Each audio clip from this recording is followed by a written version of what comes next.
and my job is to get you past all the exams. And the number one question I get before I do my live, so I'm hoping to save some time and make it less chaotic, is what do I do? I'm taking the test tomorrow or 2 weeks or whatever it is. So let's, first of all, if you're taking it tomorrow, too late, you're fucked. Okay? No, I'm kidding around. Get some sleep. If you're taking it tomorrow, you should not be on my live. You should be getting sleep and you should be going over customer accounts. Literally any exam you take, literally any exam, you should probably read customer accounts. I have crash course videos you can watch, playlists you can watch. Go watch those and get some sleep. If you have a significant other, make sure they do the right thing or ask them to do the right thing. And you don't want to make them do anything, but you ask them. Just massage, that's all I'm talking about. Just keep it relaxed, no fighting, stuff like that. Now, if you're taking it beyond tomorrow, so if you're taking it tomorrow, what are you doing out here? Get off here, click and get out of here. If you're taking it beyond tomorrow, so let's say you're taking it in 2 days. Tomorrow is no testing. It's adding knowledge, reading customer accounts, going over videos, hopefully my crash course videos or others. Bottom line is you don't want to stress yourself out. You don't want to take a test. I'm not a fan of testing. Some people like it. I disagree with it because if you go bad, there's no upside. If it goes bad for you, you're screwed. So I say, don't take a test tomorrow. Take it easy. Around dinner time, you're done. I don't care if you're taking the test at 5 o'clock at night. At dinner time, you're done. Okay? Don't do anything.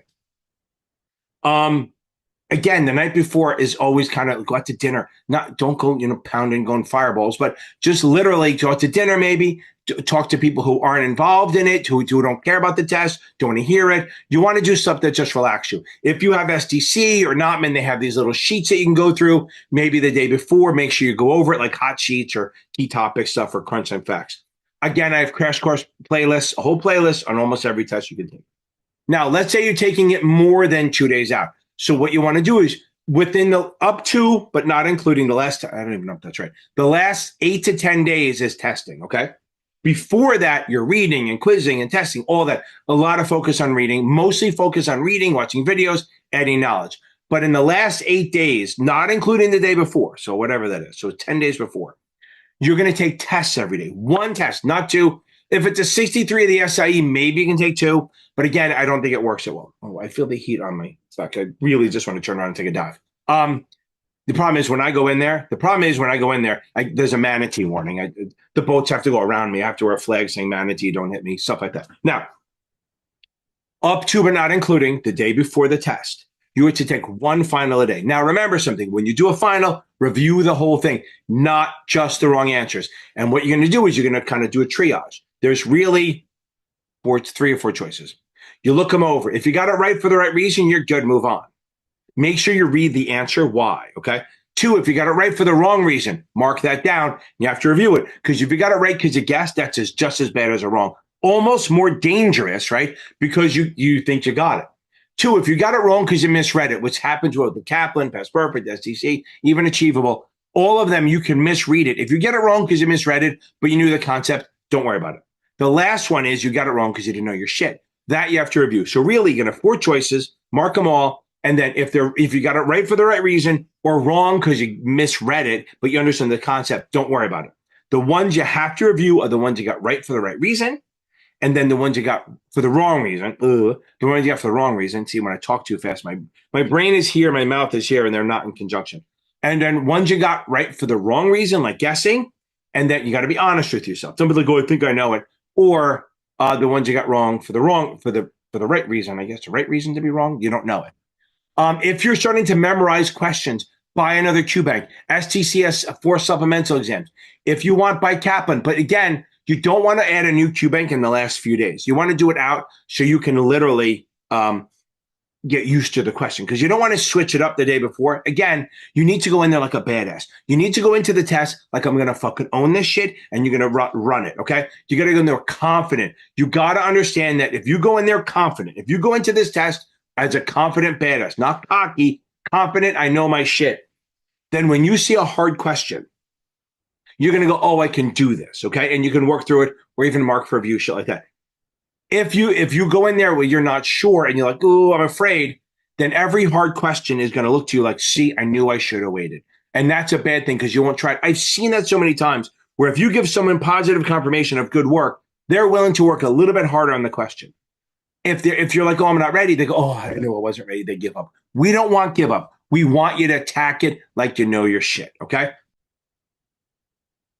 And that's literally it. You maybe want to watch some of my exam walkthrough videos, join my live, but not the night before. I don't want to see you the night before. I want to see you after you pass so we can play a song for you and blow it out your ass, okay? Good. Okay, everyone, go beat this thing. You got this. I believe in you. I 100% believe in you. And you need to say every morning, get up in the morning, brush your teeth with your offhand, even if you want to brush your teeth with your foot, and keep saying, I'm going to pass this. I'm going to pass this. Say it like 10 times with confidence. Not I need to pass it. Not I got to pass it. I'm going to pass it. That's your goal. Go beat this thing. We got it, baby.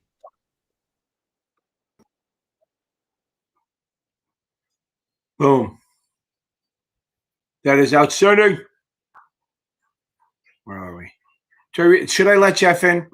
I don't know. Maybe I shouldn't. I don't know if I let Jeff in at all. There we go. Okay. Leave him out there. So he welcome on. Happy Thursday. Jeff was gonna be a little bit late because he was gonna pick up his kid from school. And I reminded him that Uber was a thing, so I think he did it. No, I'm kidding. Well, you got it. I know you got it right from your friend, right? Yeah. I got it. I'm with you. Okay. So my wife just asked me. She goes, "Where are all these little Amazon video charges?" She goes, "Lilo and Stitch was $31. That's insane." Okay.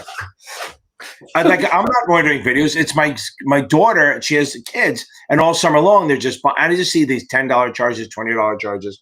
I don't even pay attention. Okay, I should. Okay, so now, but you know why I really don't care is on my wife's credit card, so it doesn't bother me. Okay, so now, Daniel, congrats, baby. That is outstanding. I've been married a long time ago. Where did you come from? Where did you go? Where did you come from, Cotton Eye Joe? I think we're going to go to music only next week. Next week we make pause on the videos. We'll just pick. If I use music only, I can do a wider range of stuff. I may do some videos from big stuff, like people I know and we're going there, but I'll be discriminatory. I'll be a non-qualified. I can discriminate. Okay, but Daniel, so I don't know if I get immature baby. Oh, that's what it is. Daniel, immature baby. It took me a second. Okay. So the first thing you do is read the book. Congrats again. How do I use Kaplan? Read the book cover to cover. And remember, guys, when you're reading, don't memorize. Focus on the why. Who wants it? Who wouldn't want it? What regulator covers it? All this stuff. When you're doing the 65, the 66, 63. And remember, tonight's NASAA night. So we're only doing pretty much only series 63, 65, 66 stuff. Okay, that's kind of where we are. I would focus on reading, and then just as you're reading, go, okay, what does this apply? Maybe watch my videos on my 65, 66 playlist that runs through it, all that stuff. Okay. Now, okay. Oh, wait, so Alexa, so just to be sure, you don't want me to do it yet? You want me to wait for you to get home and get settled? Is that what I mean? So look. I'm trying to understand this. So, Alexa, you're telling me you want me to cover ISOs and NSOs, but not right now. Just to make sure. Okay. Just making sure. Okay. I like Alexa. I think she's got the right idea telling you, what to do. Ahead of time. Yeah, but you know what? I'm kind of done. There's no more questions. I guess I'm going home, baby. I guess we go home. Please wait. Yes, please wait. Alexa, don't drive fast. I know. No, I think is she saying she's home or not home? I don't know. Just got home from work. Yes, please wait. Right. It's so funny. You know what? You got to applaud her loyalty. No, I like it. She loves it. It's funny. Okay. It's amazing. Okay, Tom. Alexa, I love it. Okay, wait. She just got home. She probably has to change, get comfy, get in her sweats, get a little sandwich to eat or something like that. But I got to sit here and just suffer through. I got food over there that I can't eat until 9 o'clock, but you get to relax, right? I get it. It's all right. I get it. So anyway, I'll talk about them in a second. Okay, so you give her 2 minutes. That's what my wife said, but I said I can't last nearly that long. Okay, so now, any mnemonic devices to write down Yeah, sometimes I'm on fire, sometimes I'm offensive. That's one thing that I found out, and it doesn't work in line as well. I've been pretty good. I can say insulting shit to people, and they don't get insulted because I like them, and I'm not really being mean. But it's funny when I say the same shit on Facebook or Instagram or whatever, they don't take it. It's Thursday night, Alexa. That's why. Thursdays are weird. It's just a weird thing. It's like Thursday nights are always hit or miss. And I have so many people fucking passing. I mean, I must have had about 25 texts this week from people saying, "Hey, pass, thank you very much. I watch your videos, blah, blah, blah." All that stuff. So maybe we just don't have everyone left. Maybe the entire world has passed the test and we don't need me anymore.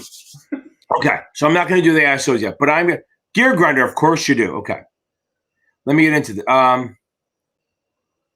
Kayla, let me get you in a second. Let me hit up Dom. Okay. Here's the thing on this. If you I assume you're taking the 65, 66. It's not really a mnemonic type of test, right? If you're taking the 7, that's different. I have a crash course playlist that goes over a lot of that stuff, like slobs over bliss. But if you're taking the 65 or the 66, I'm not a real big hot sheet person for these exams, but I try to write down like ABC, PDM just to keep it straight. I do try to write down the options triangle or the seesaw, whatever the fuck you use. I try to write down slobs over bliss so we have it.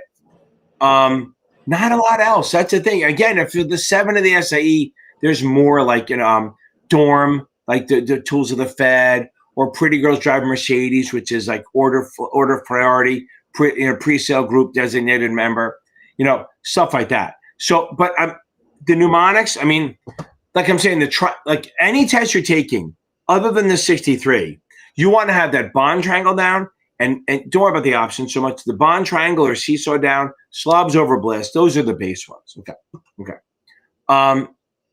Okay. And Dom, let me know what test you're taking too. Okay. Kayla, just have questions, baby. When I tutor people, I look, if they don't have questions, I have questions to go over. We have topics that are weak. I do that. I'm good at that. But it's really efficient because look, I'm expensive. It's $200 an hour. You don't want to waste any time. And I go fast. And the good thing is I record the lesson.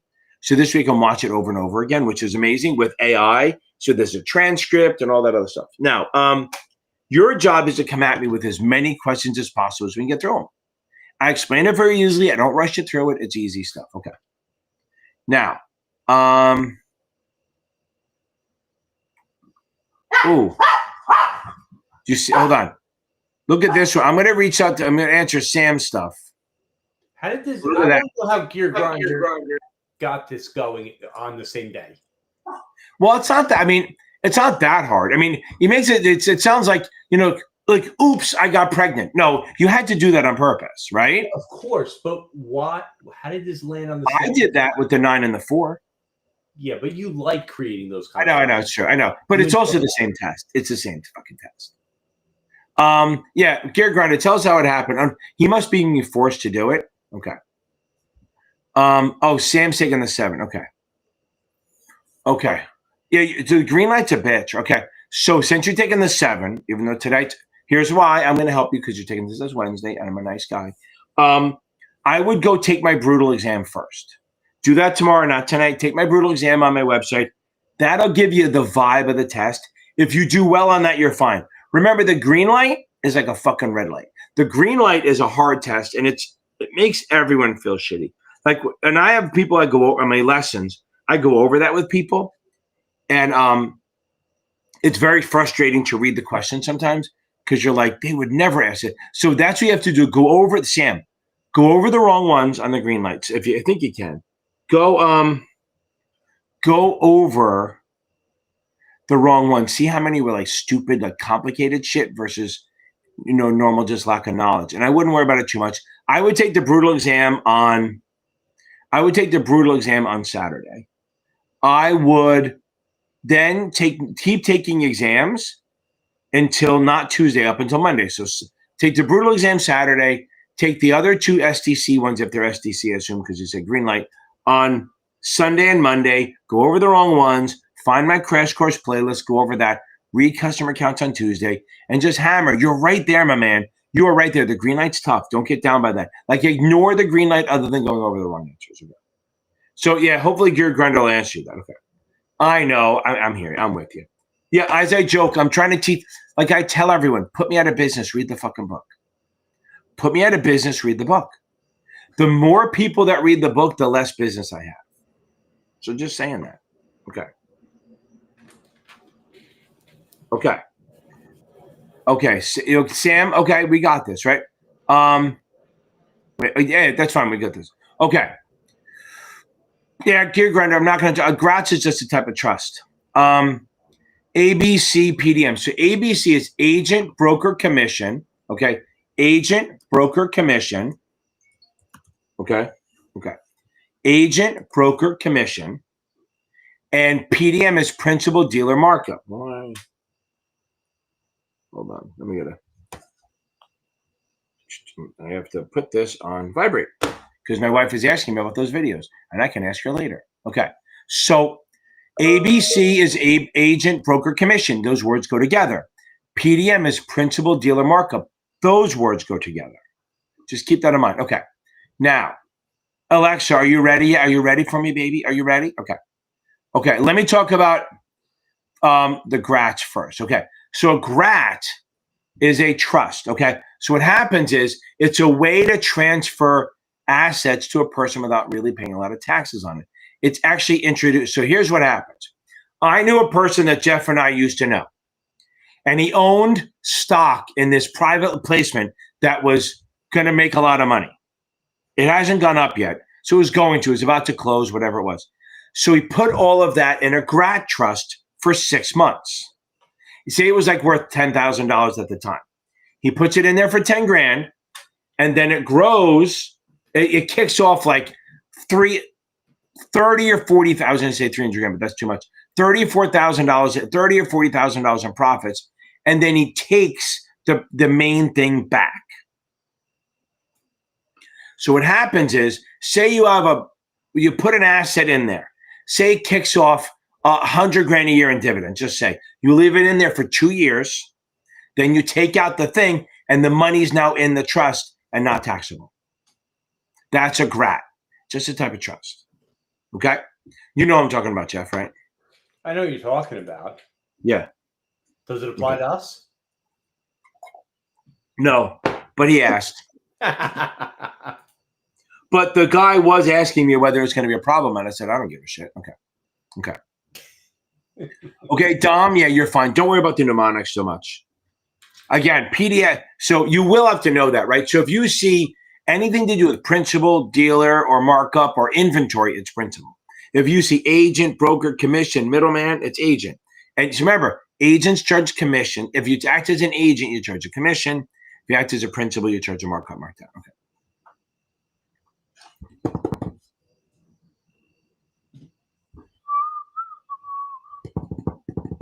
Studying for the 62 and have been using a tool. That's good. Okay. Okay. I would, you know what you do, Alexis? Go back.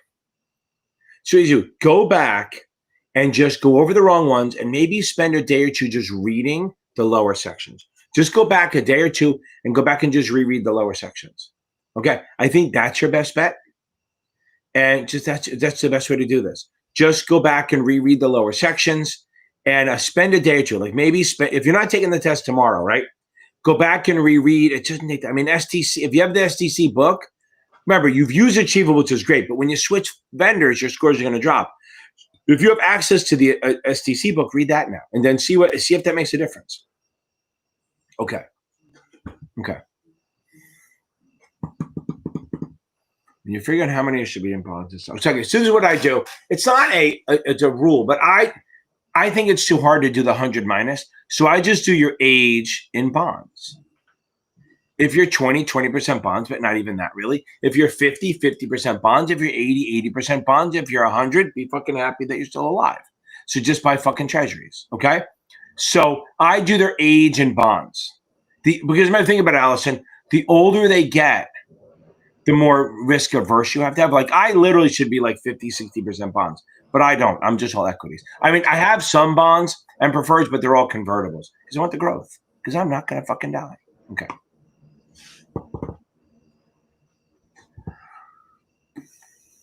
All No, there should not really. So there's not much you'll see in the 65 that wasn't on the 66. It'll be a heavier dose of business stuff. That's about it. Okay. Wait, hang on a second. So he wrote on there. He got a 72 on the 66. Yes, you failed. Missed by one. Oh, so that's why it's in the 63, 65. Yeah, but doing the same day, some kind of crazy ass shit, but that's fine. Yeah. Okay. That's okay. Do I think the STC exams are harder than the real one? No. But I think they're more convoluted. I think they're more I truly think the 65 and 66 are hard. 100% they're hard, okay? They're not easy, but they're more straightforward. But any tricks they do are more subtle, okay? That's the thing. The tricks are more subtle. Like a lot of people who fail the 66, I bet your gear felt like they were doing better on the test. I literally have somebody came to me, they said, I swear I got a 90 and they missed by one. Because that's the thing about the 66. It kind of lulls you to sleep a little bit. And it's fucking boring anyway. But it kind of lulls you into a sense of like, oh, I'm doing okay. And maybe you're not. So just keep that in mind. I don't like saying they're harder or easier. I think they add more tricks to it, like obvious tricks. I think the 66 is less tricky, but it is what it is. Okay. Oh, there you go. Okay. The only day I could take the 65 this month is pretty much only this Friday or Saturday. The 63 was ago. Wow. So you can find anything the whole month of September. Okay, that's why you do it the same day. Look, it's not that bad. As long as you try to eat lunch in between if you can. Although, like when I did the 4 and the 9 the same day, they actually came out of the 4, passed it, and she goes, "Oh, you're coming back in an hour or two to take the 9. Do you want to just do it now?" I said, "Sure." I just turned that back into my net. I was on the zone. I was like, sometimes it's better because you don't want to go home and relax. So if you're taking them back to back, take the 1, take a little quick lunch, and then go back in. Although there is a study, which is interesting. People do their best work when they're hungry. It's interesting. I mean, it makes sense. After you eat, you're lulling, right? You're like, I don't feel like doing anything. So I know I want you to eat because I don't want to be hungry. But, I mean, I don't know. I think you're going to be fine, Gary. Just take them both together. Okay. Oh, Alexa deigns to allow us to do the ISO and NSOs now.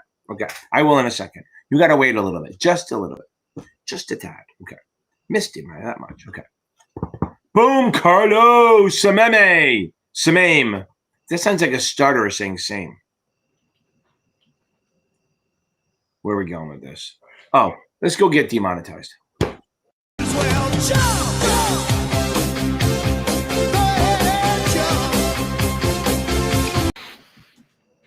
Boom, baby.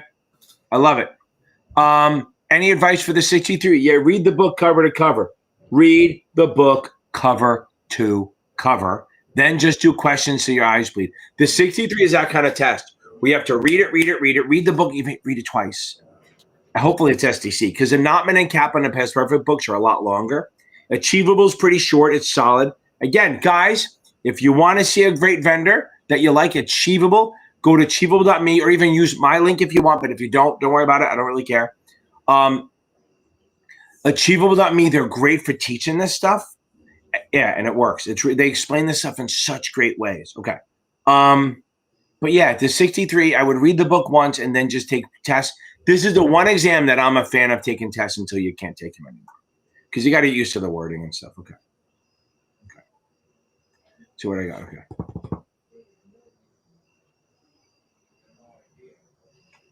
Is that insurance? Is that a what is the fuck is that?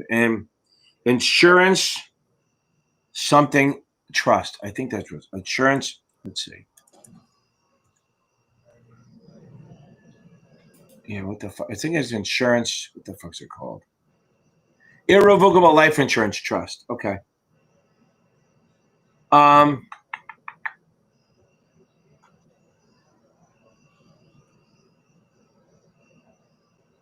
So basically, you're just going.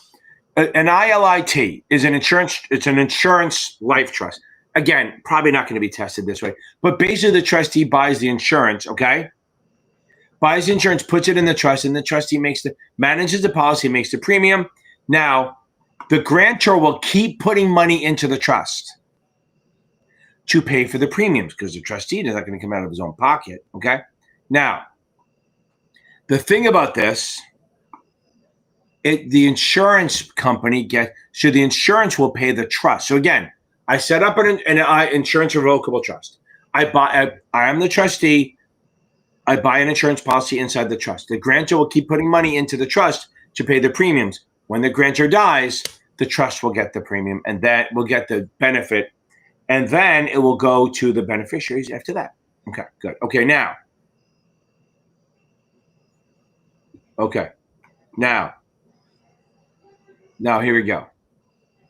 So ISO versus NSO. Okay, now remember something. I sent you the video, baby, so you should have an idea. But here we go. And ISO is, remember, incentive is only to employees. This is the big one. Incentive, ISO can only go to employees. You don't pay tax when you get it at exercise. So when you exercise it, you don't pay tax when you exercise it. You pay tax when you sell it.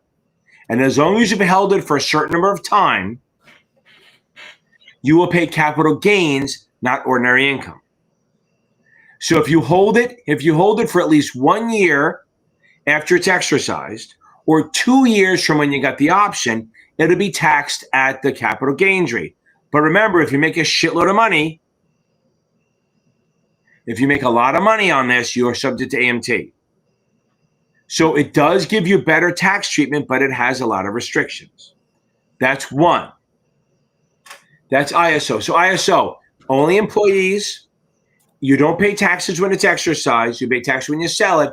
And if you hold it for 1 year after exercise or 2 years after grant, you pay the lower capital gains rate. Now, if it's anything over 100 grand, it's taxed at ordinary income. Okay, now, per year. So you can only exercise $100,000 per year. Okay, now, NSO, non-qualified, can be given to anyone, employees, consultants, contractors, board members, advisors, anyone. Here's the difference. When you exercise it, you will pay tax on the intrinsic between the price and where it's trading, okay? So again, on an NSO, when you remember, ISO, you don't pay tax till you sell it. On an NSO, hold on, let me go back to this. Everyone's like, why are you talking about ILIT with this? All right, hold on. Now, NSOs are non-qualified. Give it to anyone, advisors, boards, consultants, contractors, all that. When you exercise it, you will pay taxes, ordinary income, because it's considered ordinary income, not a capital gain. The difference between the strike price where you exercise it and the fair market value. So if you get to exercise it at 20, it's trading at 30, you'll pay tax on the $10. Okay. Now it'll always be ordinary income. There's no holding, okay? Now, after you exercise it, it's considered capital gain, long or short, depending on how long I own the stock. So again, if I have the right to buy it at 20 and it's trading at 30, I'll pay ordinary income on that 10. And then now I own the stock. So then if I sell it, it's capital gains, just like you own the stock. There are no holding periods and there's no limits. Hope that helps. So again, ISOs are for only employees, hopefully lower tax bracket capital gain, but there's holding period things. NSO is no holding period, where you pay ordinary income at first, and then when you sell, you pay capital gains. Hope that helps. Now that you're ready, income fee. Okay.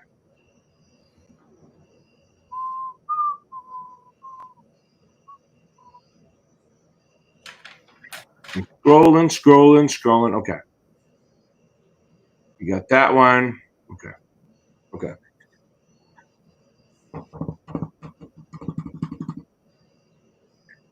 Okay, 65. I have 5 tips.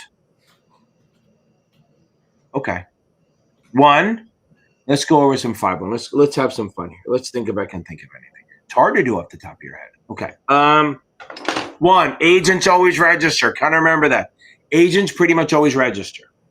2, whether security is exempt or not has nothing to do with the agent. So if you're selling exempt securities or exempt transactions, you still have to register unless you're selling to institutions, stuff like that. To get present value, you need future value, You need time and the rate of return. To get future value, you need present value, time, and rate of return. Okay. Sole prop gives you no protection. All LLCs, limited partnerships, and S corps pass through gains and losses. C corps do not, but C corps are the best way to raise a lot of money, but they're double taxed. Here's a big one. If they say partnership, they mean a general partnership. If they mean limited partnership, they will say limited partnership. They will say that. Here's what I was going to add. Please read trust estates and accounts. Listen, Evan, I can't say this enough. Please read now. Get off my fucking live. Read trust estates and joint accounts. I think it's usually in the investment advisor client section. That's a big one. I think that's a good 5. Let's see if there's anything else up there. Let's see. Investment vehicles are tough. You got to get it. Maybe go over insurance one more time, but not heavy. I think that works. Remember, IAs register either federal or state, never both. Never both. Okay. There you go. Okay. That's crazy, but that's fucking Kaplan, my man. Literally, Kaplan goes out of their way. They're trying to cut out 25% of it, according to their greatest teacher, Mark Esposito. He said, I think they're trying to cut out 25% of their book. Okay. No, answer your questions. Okay. Okay. You should be in the mid-70s, Sammy. Sammy Tanny. Is that like Amy Tammy? Sam Tanny. You need to be scoring mid-70s at least consistently. And you probably should feel good about options, and you should feel good about my brutal exam. Okay.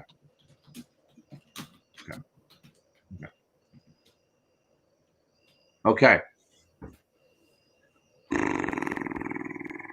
Okay. Coverdell versus 529. Okay. Both of them can be used a little bit for private school, right? Okay. Coverdells are federal. So understand 529 and Coverdells, they like to do the same thing, but one's run by the federal government, one's a muni. Okay. So remember, Coverdells are run by the federal government, so they have a lot of stupid rules. 1, income limits. If you make over a certain amount, you can't do it. The max you can put in is $2,000. You have to give it to the fucking kid at 18. They must use it by the time they're 30. You can use it for any level. The only good thing about it, well, other than using it for any level of school, is you can pick specific stocks. So that's the one where you can pick specific stocks and use it for any level of education. But if once you turn 18, you can't put money in anymore. So if a sophomore in college, although now it's fucking freshman in college, if it's a sophomore or freshman in college, they want to use that to save for grad school. A little late for that. But if they do, then they're not getting it. They can't do it. Then now 529 is a state-run thing. So you do have to pay attention to the state. If someone is in the state, if someone is in the grand rip-off state of New Jersey, and they want to, and all of a sudden they want to buy a 529 out of Pennsylvania, you have to pay attention. There might be tax problems because you're not going to pay federal, but you might pay state. So you got to pay attention to the state sponsor. Maybe Pennsylvania has better choices. I doubt it. Pennsylvania has nothing better than Jersey, but it's a low bar though. Now, 529 is a muni. There's no age limits. There's no income limits. And there's no contribution. I mean, the contribution limits are massive. Like New York allows like almost $400,000 in the account. Now, out of that, you can use $10,000 a year towards sub-college, high secondary, high school, private school, stuff like that. So if you're saving it for private school, which I don't know how $2,000 a year helps you, but if you are, Coverdell is the way to go. The cool thing about a 529 is that if you hold it for 15 years, then you can roll it into your Roth, $7,000 a year. Okay, contribution limits apply up to $35,000 for whoever owns it. Now, both of them, this is the key. Both of them, the money goes in after tax. It grows tax deferred, and when you take it out, you do pay zero tax. Okay, so again, goes in after tax, grows tax deferred. Then when you take it out, you pay zero tax if you use it for education. Okay. That's 529 versus Coverdell. Remember, 529 on a state, it is considered a muni. Coverdell is not. Coverdell is a federal government. And we all know what I think of a big federal government. Okay. Flight to safety. So let's talk about that. There's a thing called the yield curve and yield spread analysis that you're analyzing the difference between the corporates and the treasuries. Now remember, treasuries will always have a lower yield. So corporates are up here, treasuries are down here. So they're going to compare the difference between the two. The rate, you know what a yield curve is? If you don't know what a yield curve is by now, we're fucked. Okay. So a yield curve, I'm going to tell you what it is like they have a curve. And it lists like the rates between short and long-term yields. Long-term yields will be higher than short-term. Short-term will be lower than long-term in a normal curve. They can be inverted, which is a bad sign, but they can be normal. But then they run the treasuries versus the corporates. So the corporates are higher than the treasuries. Always. That's what it is. It has to be, right? So they try to measure the distance between that. So they call it the pickup, right? So you don't have to know that. But the distance between the two, they measure. If it gets closer together, that's a sign of a good economy because people are buying the corporates, forcing the price up and the yield down, and they're selling the treasuries, forcing the price down and the yields up. So they get closer together. That's a sign of a good economy. That's risk on. Okay. Now, risk off is flight to safety. Sometimes it goes flight to quality, flight to safety. Flight to safety is when they sell the bonds, the corporate bonds, which drive the price down, yields up, and they start buying treasuries, forcing the price up and the yields down, so it gets wider. So what happens is if the yield spread gets wider, it's weakening. So I always tell everyone, widening equals weakening. Narrow is strong, widening is weakening. Okay, now, I think that works. That's the yield spread. Okay, now, so I think you're talking about Part ADV. Form ADV is how advisors register. Now, hear me out, baby. I'll say it slow so you can understand. Part 1, ADV Part 1 is what every single advisor files with the SEC of the state on the IARD system. Both state and federal fill out ADV Part 1. It lists all the, how much money we have, where our officers are, where the offices are, how much money we're raising, all that shit. If we are a state advisor, we have to do ADV Part 1B. It's only for state advisors. It's extra questions. Each state has their own questionnaire, so you got to fill that out. That's ADV Part 1B. Now, the second part, ADV Part 2A and 2B. This is also known as a brochure, if you put some glossy laminate on it, or the disclosure doc. This one must be given to clients at or prior to signing the contract, unless it's a state and then they want it 48 hours before. ADV Part 2A is all the disclosures and the conflicts of interest for the firm. So it's like, how much money we have, what kind of customers we have, how we manage the money, when we have any kind of adverse judgments, all that shit is in there. ADV Part 2A is a disclosure doc for the firm. ADV Part 2B, also known as a brochure supplement, is for the individual, like you, Alexa, or your team, or Gear Grinder. It's all the disclosures and conflicts of interest and the information about the advisor rep or the team. So that's why sometimes if you go work for a team, they'll have a glossy picture of everyone there in their suits. Me, I wear a suit and shorts. But basically, it's the disclosure doc for the team or the individuals. Part 3 is a customer relationship. ADV Part 3, which I haven't seen that much, but I'm going to bring it up anyway, is a customer relationship summary listing what they can expect from the advisor. Now, ADVE is if you have custody, the auditor fills that out and sends that to the regulator. On that note, before I fall asleep from reading that shit off to you, okay? From my head, reading it behind my eyes, okay? Couple of things I should let you know before we all fall fucking asleep. I tutor. We know that. I'm not looking for tutoring. I'm busy, but I have other tutors that work for me. Super busy, but super good. So if you need help finding your way on how to study, Jeff is the man for that. If you email him or book a custom study plan, it's like $50, and you get hours and hours with, no, you get some time with Jeff. Now, hours and hours. He doesn't have a life. Now, if you want, I have two or three tutors that can help with the 79, the 65, the 66, the 63. They're cheaper than I am. They're great. Arseni's great. He's hyper. He's great. He's passionate.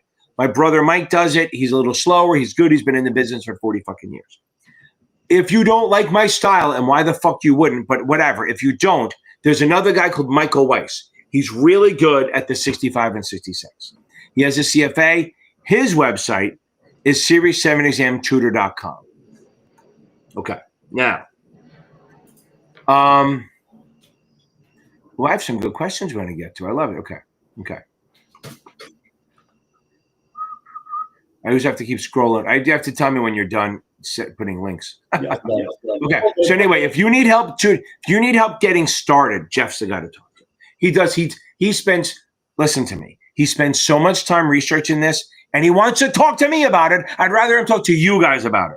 So he likes to tell me all the shit he knows, he figures out, and he's getting information and all this shit about how to help people study. That bores me. So talk to him about it. Meet with him, and he'll help you pass. Okay. Now, he's so passionate about this. It's great. Now, I'm not going to go heavy into this, but if you guys need extra help and you don't want to pay us, there's a membership thing we do. And listen, this is the easy part.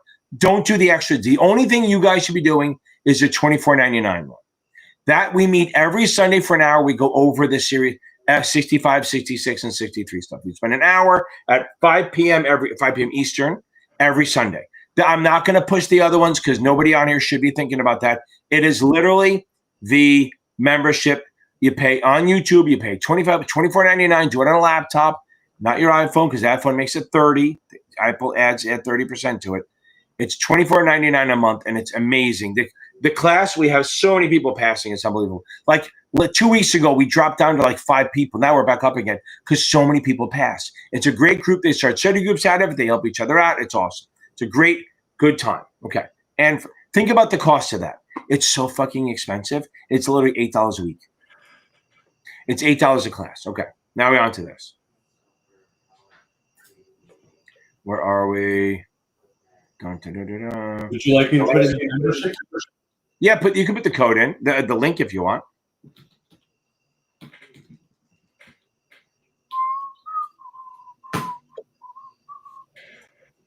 Yeah, I do 2 to the 7. I 2 to the 7, and so do my tutors. This is Milexi. Yes, it's 65, 66, 63. Okay. Hold on. Oh, I got to catch up to this. Okay.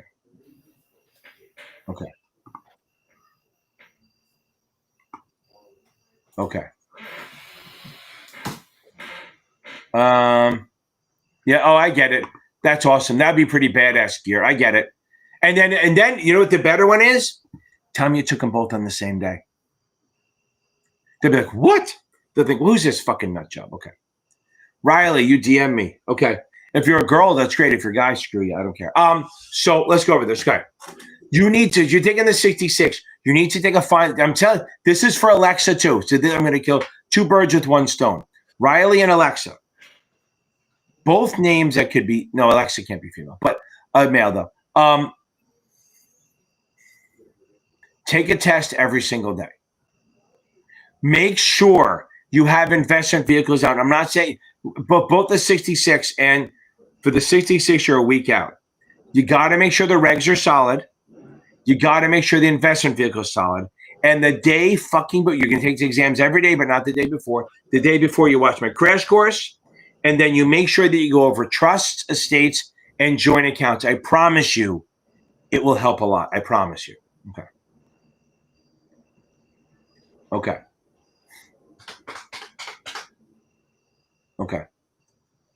Oh, I guess so. Okay.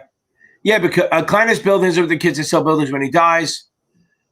That's a tough one because, oh yeah, the life insurance trust. Yeah, because the life insurance, it'll offset your estate taxes. Yeah, I get it. I've seen that question a couple of times. Okay. Cody, you heard what I said. So now, Anything to this, remember, anything, any financial or any kind of just annual disclosure.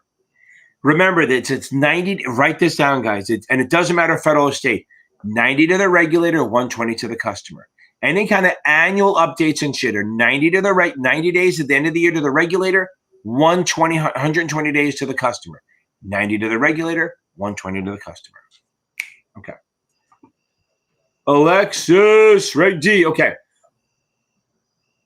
Okay, now, Reg D is an exempt transaction under the federal law, but exempt security under state. So Reg D is exempt from registering both federal and state. So here's why. Because you're selling it to rich people. You're only selling it to pretty much accredited investors. So let's go through all of them.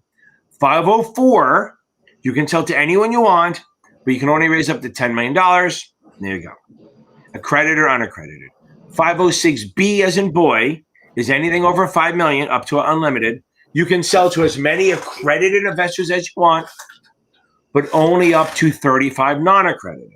Remember, the states don't care about accredited or non-accredited. They care about qualified or not qualified or institutional or not institutional.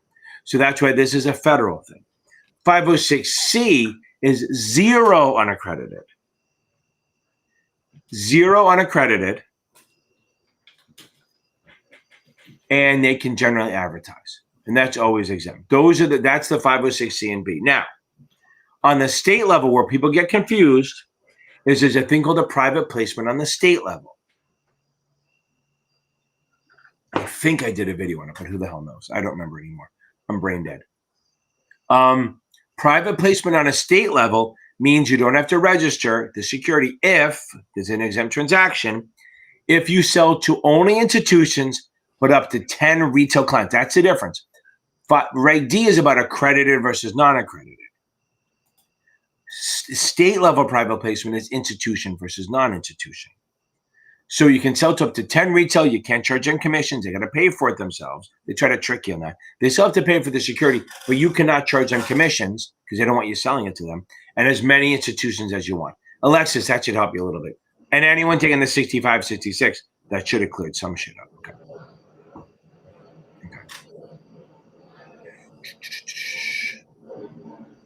Have all data studies. Yes. Oh my God. Yes. Jazzy, baby. Jazzy, Jeff. You shouldn't do more than 3 or 4 hours a day. You should not do more than 3 or 4 hours a day. And how are you studying? Okay. How is it going?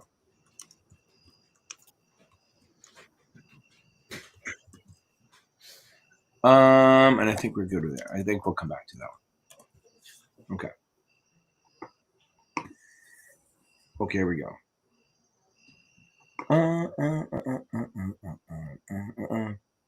Okay. They're kind of similar, right? The constant ratio, the constant dollar is always have a certain dollar amount. It's kind of the same idea, right? Constant dollar will have the same dollar. What happens if it goes up too much? You'll sell it down to bring it down to where it was. The constant ratio, okay, will always have the same ratio between the two. It's very, very similar, and I wouldn't worry about it too much. There's no way they ask you the difference other than in fuck you, Kaplan, okay, or past perfect, okay.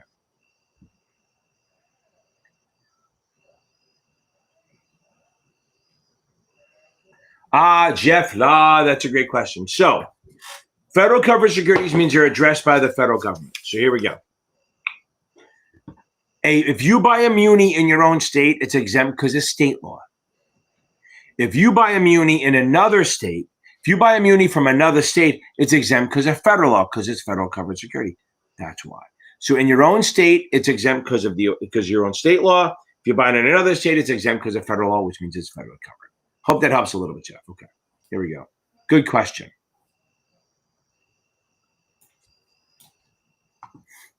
Just to be clear, if the security is exempt and it's an exempt transaction, if the person is working for BD, they need to register. Yes.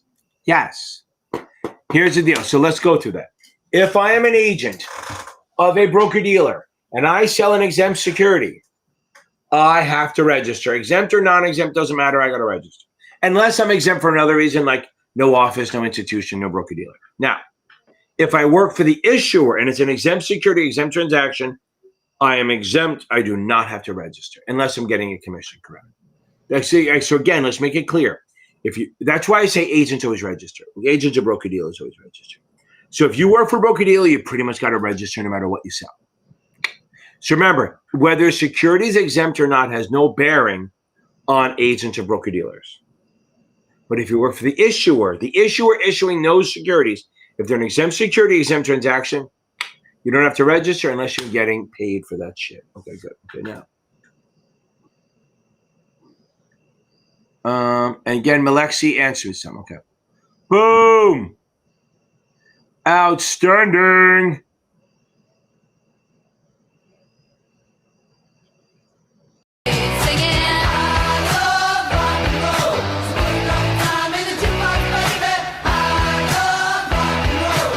Love it, baby.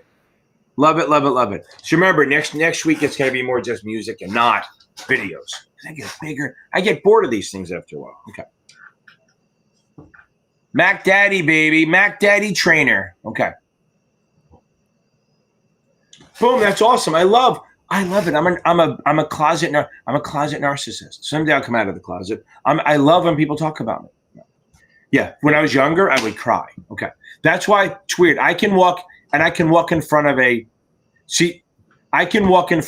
into a class of like 80, 100, 200 people. I don't even give a shit. Okay. But if I walk into a meeting of 3 people late, I fucking start, my heart starts going. It's weird. Okay. Now, can I tell you about easily remember option strategy for 7? Did you your test isn't anytime soon, is it? Let's see. I'm trying to see. I don't see him saying. Okay. Nope. I don't see him anytime soon. You gotta. It's learning them. That's the thing. There's no like memorization thing. Okay. There's no memorizing options of. You got to learn them. Okay. Now again, I'm not going to talk a lot about the 7 because that's really Tuesday night. Tuesday is Finra night. Okay. What is that? Wednesday is spaghetti night. What was the rest of that? I forgot about it. Hey, Anthony. Do you remember that, Jeff? Are you too young for that video? There used to be a commercial where a mom, because you remember, it used to say it would say the old people like us, we'd stay out till the lights came on, right?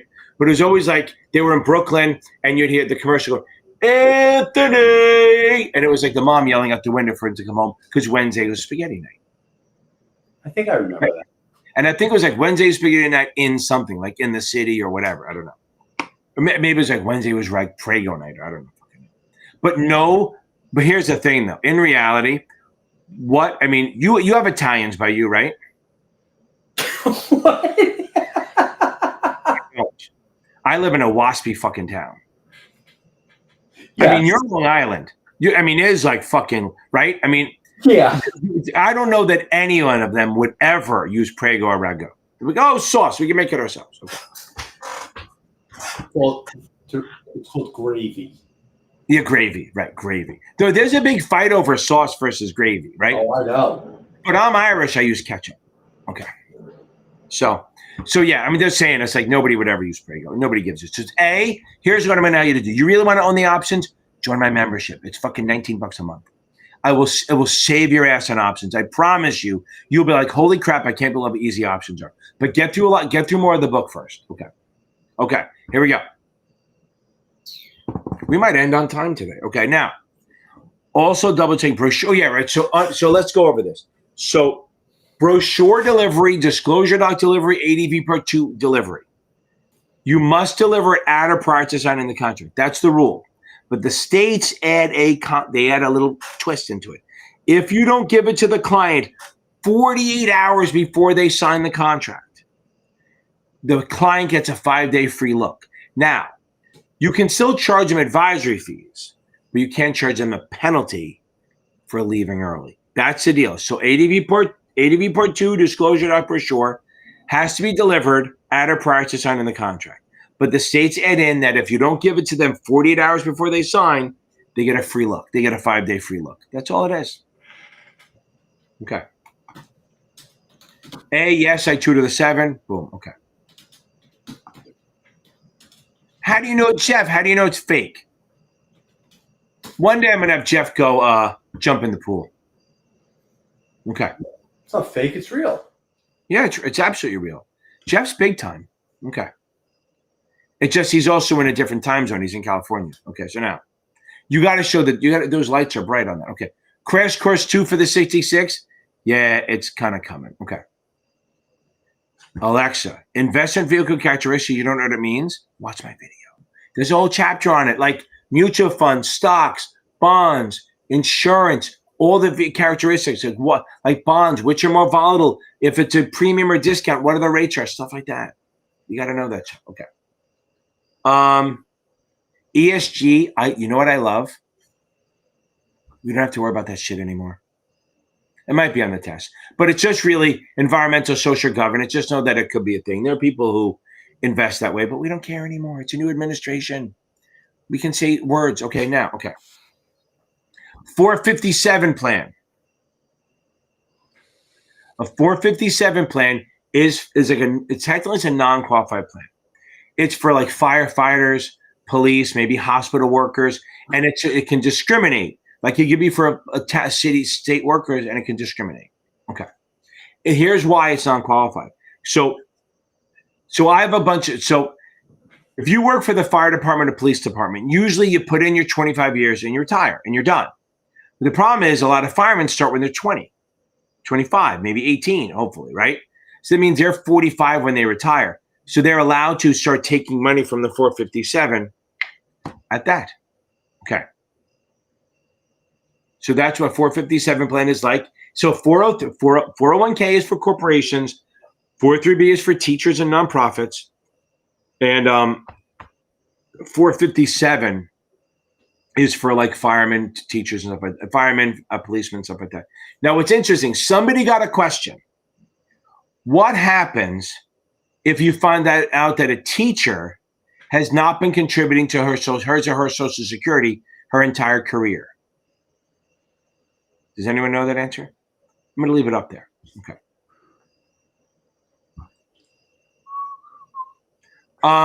Yeah, Roy, get the job. Remember, it's easier to get a job when you have one. Okay. So if you get the job as a stockbroker, take the job. You got hired, baby. Get the stockbroker. See if they'll sponsor you for the extra licenses, right? So the SIE, the 7, the 63 is a stockbroker, and hopefully the 66, or the 65 if they won't let you do the 6, whatever. The good thing is you can self-sponsor for the 63, 65. So even if they say no, they won't pay for it. You can do it yourself. Now, just remember something, people. If you work for a firm and you, by the way, if you work for a firm and you self-sponsor for exam, your firm knows. Then they may not care, but don't think they're not going to get a notification that your status changed. Because if you self-sponsor for the 66 or the 65 or the 63, your firm absolutely gets a notification. Because I just had a student do that. They were fine with it. She knew, but she opened up her window for the 63, and then her firm emailed her and said, "We just saw that your window is open," and they didn't do it, so they got the notification. So don't think you're getting away with it. I mean, just be honest and upfront. Go, look, I want to take it. I want to do better at our firm. Whatever you have to say. Okay. I think we covered that. Okay. No, Alexa, we'll get there. Now here we go. Okay. Yeah. So you have use the achievable. That's great. If you want, it doesn't hurt to get a backup vendor, right? Go to STC and buy the supplemental exam. I'd say Kaplan too, but the problem is I think the questions are not super indicative of the test. STC's questions are a little closer to 63. So you don't buy the whole program, but buy their supplemental exams. It won't be bad. Okay. Okay.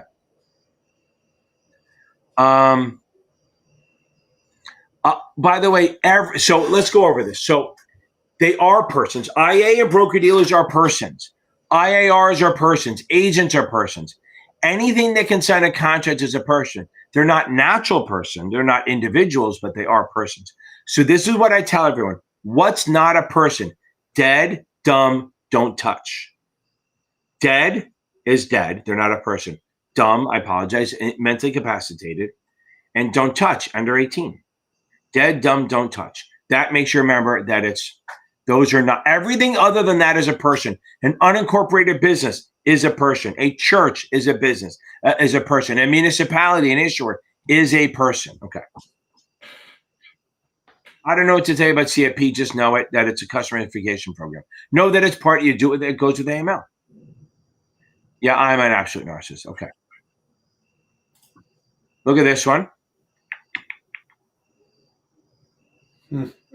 Good. Good for you. Okay. Okay, just look, don't go too heavy on it. You're going to get it wrong probably on the test anyway because they ask such stupid questions. Per stirpes is by the branch. So even if the person dies, their branch gets the money. Per capita may or may not. If it's per capita per my children, then only the alive children get it. If it's per capita per my descendants, then everyone will get it, but they change up the makeup on it. There's so many different ways to look at it. I think you just got to kiss it up to God and know you're going to get one question wrong. Okay.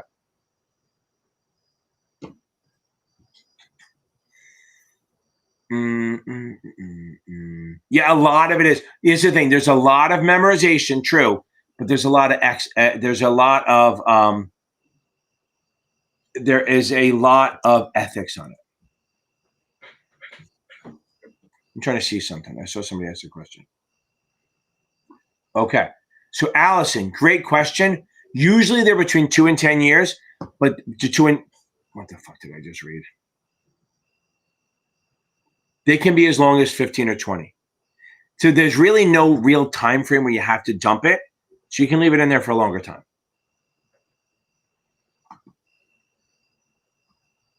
Okay. Okay. I can talk about it now. Okay. Jimmy, stay on there, baby. Okay. Okay. Sector rotation. Remember something. Sector rotation is you're moving this shit around to take advantage of like an expanding economy or a contracting. You're actually actively moving it around to take advantage of like news, or you think like right now you think AI or energy is going to be good because of the AI, or you think it's going to be shitty. Maybe you think other things are going to be bad. Those are all, you move it around based on thoughts. Rebalancing is you only do it every quarter and you base it on, you try to get it back to the original. You're not, sector rotation is reacting to market moves or what you think is going to happen. Rebalancing is, say everything's out of whack, you're going to just bring it back to the original percentage. So rebalancing is passive because it just does it every quarter. And you're not going, oh, I should be in more tech. No. It's like, these are my percentages. I'm going to bring it back to those percentages because it got out of whack. Okay. Sector rotation is you're moving it because you think something's going to change and you think you're going to get a better return. Now, Allison, so a donor advised fund, just know that it's a charitable trust in a way. You can put money in it now and take the deduction now. And then at some time in the future, have the fund allocate to the charity of your choice, as long as it's not. So like Elon Musk putting money in a DAF could take the deduction now, but he can't put it in the Elon Musk blah, blah, blah fund, okay? So you can't put it in a fund, in a charity that you run or you're involved in, but you put the money in the fund now, it gets invested, it grows like you want. You can literally have it sit there for 5 or 10 years. I don't think there's a time frame. But you put it in now and you get the deduction now. Always remember, you want deductions now, not later. Always remember this. You don't want to pay taxes. Your job is always to make it look like you're losing money, even if you're making money. So you want to take all the tax deductions as early as possible, not later. So again, a DAF, donor advised fund, you put the money in now, you get the deduction now, but you can have it allocate to a charity in the future. You can even put it in now and let it grow for 10 years, and then you give it more. Okay. Jimmy, that's outstanding.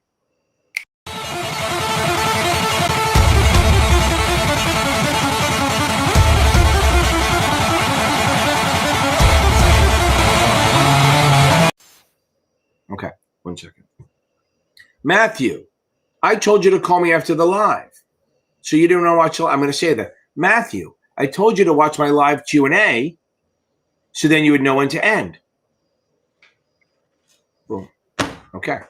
Hopefully he'll jump on and see me yelling at him. Now, that's awesome. Now, 100%, it's going to be easy. Jimmy, that's totally doable. Focus on reading the book first. Again, read it twice if you can, then just take questions forever. Okay.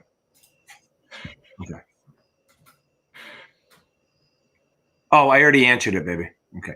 Anders is back. Okay. Anders has nothing. Okay. I get retaken the 66 in a week, failed by 1. I'm scoring in the 80s out of 110. Wait. Okay, yeah, that's fine. So again, as Eric, as I tell everyone in the big, so watch the beginning of this video. I talk about this, okay? So you're taking it in a week. I tell you what to do in a week. Take tests, not the day before. As I tell everyone, it's not different. Don't take tests the day before. Watch my crash course, add knowledge. If you have STC, get their crunch time facts. If you don't, maybe find out somebody does. And then make sure you read trust estates and joint accounts. And make sure you're good in investment vehicles. It is a killer. You have a week. Everyone who's taken the 65 and 66, make sure you are solid. Okay. Make sure you are solid on investment vehicles. I'm not saying it's everything, but it's going to be enough. Anders, sorry you got nothing. Just keep reading, baby. Okay. Yes, if you go, here's the thing. Brett, go into my SIE playlist. I know it's not the same test. Go into my SIE playlist and watch the last video in there. It should say investment risk. I go through all of it. Then if you want, go into my series, go into the 66 playlist, and I think I have a risks video. It was 66 crash course. I should have a risks video in there. Yes. Well, 72 on a 7 is 100. 73 is 100 on the 66. And 70 is 100. 70, hold on. 70.7 is 100 on the 65. Absolute banger of a session tonight. So Gear Grinder, do you know what that's from? It's from the one podcast that I tell nobody else to watch. It's Ruthless. I don't tell anyone to watch that one. All In, I think you should all watch because it's good. It's good stuff. The Ruthless is very much a very, very partisan podcast. I love them, but they're very partisan. Okay. I think we hit it. A bang. Look at that. He hit the last one. I love it. Okay, everyone. I think that works. I think we're good. Now you can go pick up your kid who's been sitting at the high school for the last 2 hours at 9 o'clock. Uniform Okay. streaming. I know, right? Anyway, if anyone needs help studying, wait, hold on. Dan, on what test? Not on the 65 or 66 for sure. But if anyone needs help getting started studying, reach out to Jeff.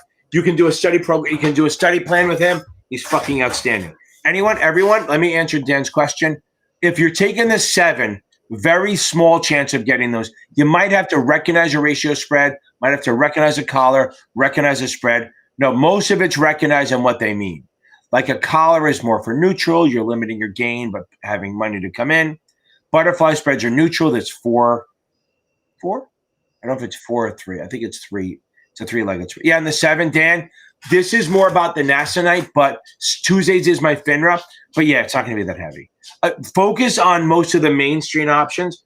But again, you might have to recognize a collar, stuff like that. I wouldn't worry about it too much.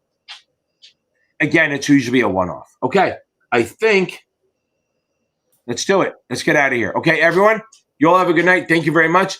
Everyone taking it. Yeah, you're going to be fine. Where's my boy taking it later? I don't know what it is. I can't remember the name because I'm a flake. Evan, you're going to nail this tomorrow. You're going to fucking nail it. You're going to come back on next Tuesday or Thursday and tell me you passed it. I'm going to play some music for you. Everyone, have a good night. Have a good weekend. Stay safe.